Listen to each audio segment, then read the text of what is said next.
सोनामुखी, हरड़, मुलेठी जैसी अनेक जड़ी बूटियां और हजारों वर्षों का प्राचीन आयुर्वेदिक ज्ञान इस एक बोतल में समाया हुआ है। कायम टैबलेट, आपकी खुशियों का साथी। भारत का आम बजट 1 फरवरी 2026 को पेश होगा। बजट से पहले अलग अलग संस्थाएं और उद्योग सरकार के सामने अपनी मांगे रख रहे हैं। ट्रंप के टैरिफ वॉर के बीच भारत का बजट फोकस का विषय है। सभी की निगाहें सरकार के आम बजट पर टिकी हुई है और लोगों के मन में ये भी सवाल है कि क्या बजट पर ट्रंप के टैरिफ का असर दिखाई देगा और किस सेक्टर को फायदा होगा और किस सेक्टर को झटका लगेगा। इस बजट को सरकार के विकसित भारत 2047 विजन को आगे बढ़ाने और भारत की आर्थिक मजबूती को बढ़ाने में एक अहम योगदान माना जा रहा है।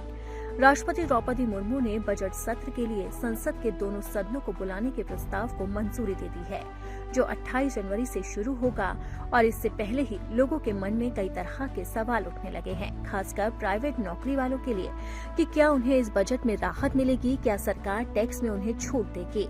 लेकिन जो अभी अनुमान लगाया जा रहा है उसके मुताबिक प्राइवेट कर्मचारियों को झटका लग सकता है।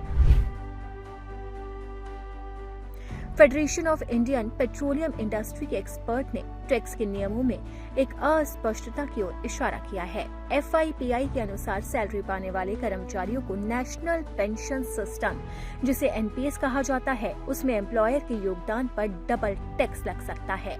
यूनियन बजट 26-27 के लिए अपने प्री बजट मेमोरेंडम में FIPI ने बताया है कि इनकम टैक्स एक्ट की धारा 17(1)(7) के तहत कर्मचारी के NPS अकाउंट में एम्प्लॉयर के योगदान को टैक्सेबल सैलरी माना जाता है। हालांकि फाइनेंस एक्ट 2020 के जरिए किए गए संशोधन ने परक्विजिटी की परिभाषा का भी बदलाव किया है, जिससे कुछ खास परिस्थितियों में ऐसे योगदान पर टैक्स लगाया जा सकता है।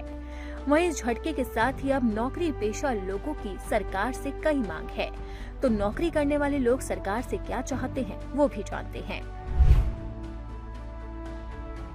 सैलरी पाने वाले लोगों की मुख्य उम्मीद ये है कि बेसिक छूट की लिमिट बढ़ाई जाए और पुराने टैक्स सिस्टम के तहत स्टैंडर्ड डिडक्शन भी बढ़ाया जाए। दूसरी ओर नए टैक्स सिस्टम वाले टैक्स पेयर्स चाहेंगे कि टैक्स स्लैब में और ढील दी जाए और सबसे ज्यादा 30% वाला ब्रैकेट बढ़ाकर 30 लाख रुपए सालाना इनकम तक किया जाए।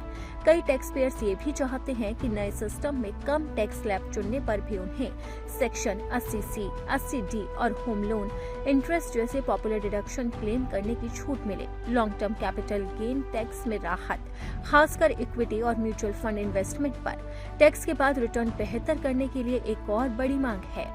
दरअसल सेक्शन 80C के तहत डिडक्शन की लिमिट कई सालों से नहीं बदली है, जबकि PF, PPF, ELSS और इंश्योरेंस प्रीमियम में इन्वेस्टमेंट की जरूरत पड़ गई है। पुराने टैक्स सिस्टम को चुनने वाले टैक्स पेयर्स को उम्मीद है कि बजट 2026 में 80C की लिमिट बढ़ेगी। महंगाई को देखते हुए 80C की लिमिट अब काफी कम लगती है। एक्सपर्ट्स का मानना है कि अगर सरकार पुराने टैक्स सिस्टम को जारी रखना चाहती है तो 80C जैसे प्रमुख डिडक्शन को मजबूत करना जरूरी होगा। अब इसी के साथ ही सबकी निगाहें म्यूचुअल फंड पर लगने वाले टैक्स पर है। कहा जा रहा है कि इस पर टैक्स हटाने की घोषणा भी हो सकती है।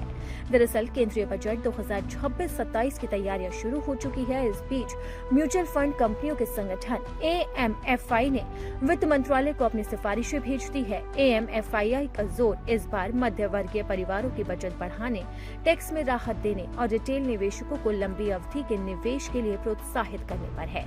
अगर सरकार इन प्रस्तावों को मान लेती है तो आपकी जेब पर इसका सीधा सकारात्मक असर पड़ेगा, लेकिन वहीं दूसरी तरफ NPS की तरफ से झटका लग सकता है। तो अब ऐसे में देखना होगा कि आखिरकार सरकार अपने पिटारे से क्या सौगात निकालती है।